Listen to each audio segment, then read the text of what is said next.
But we all can agree we are the lowest in terms of our ummah can be right now, you know. So where did this all happen? How did it all started? You know, how does, you know, as a, you know, this ummah is at this stage, you know, at this situation right now? It's actually you know, we think sometimes it's a very, the situation is so difficult that we're going through as an ummah. We think that the answer of why we're in this situation or how to solve it, we think it's very difficult, but it's actually very easy, subhanAllah.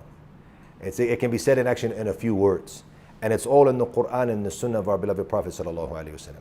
If you look into the Sunnah of our beloved Prophet alayhi salatu wasallam, he mentioned in a hadith several things that the ummah will follow from the desires of the dunya, several haram acts that they will do, and certain things that they will leave and not fulfill.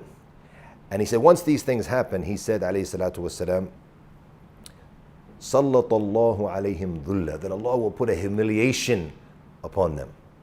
And this is the reality of the ummah today. We've done all of these actions that are mentioned, and much, much more. And we've left all of these things and much more. So what's happened is that Allah subhanahu wa ta'ala has put this dhul, this humiliation upon us. And then he gave the solution at the end of the hadith and made it clear that there's only one way to remove the situation of being humiliated as we are today. He said, لا يرفع عنهم حتى يرجعوا إلى دينهم. That he will not raise it from them until they come back to their deen, come back to their religion. So there's only one way to solve the problem, which is returning to our religion. When we support the religion of Allah subhanahu wa ta'ala, Allah will support us. He made it very clear in a very clear short ayah. Ya ayyuha alladhina amanu. O you who have believed.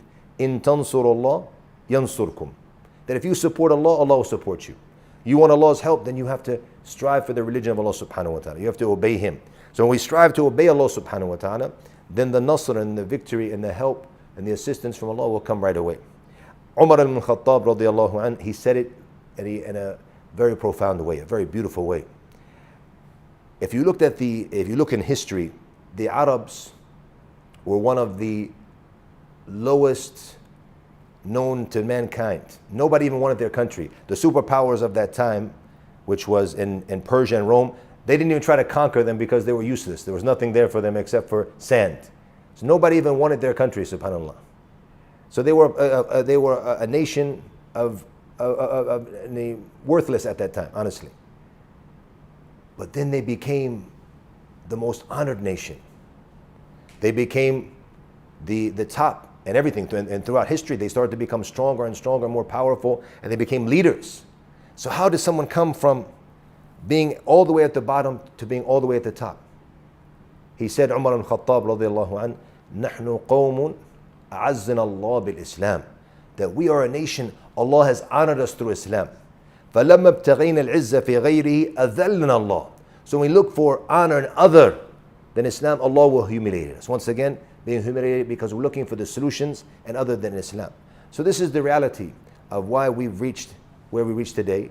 We've turned our back on our religion and we're searching for solutions in other than the religion of Islam. And throughout history, we've only been successful as Muslims when we hold firm to our Islam and we strive to excel both in our religious affairs and our worldly affairs as well.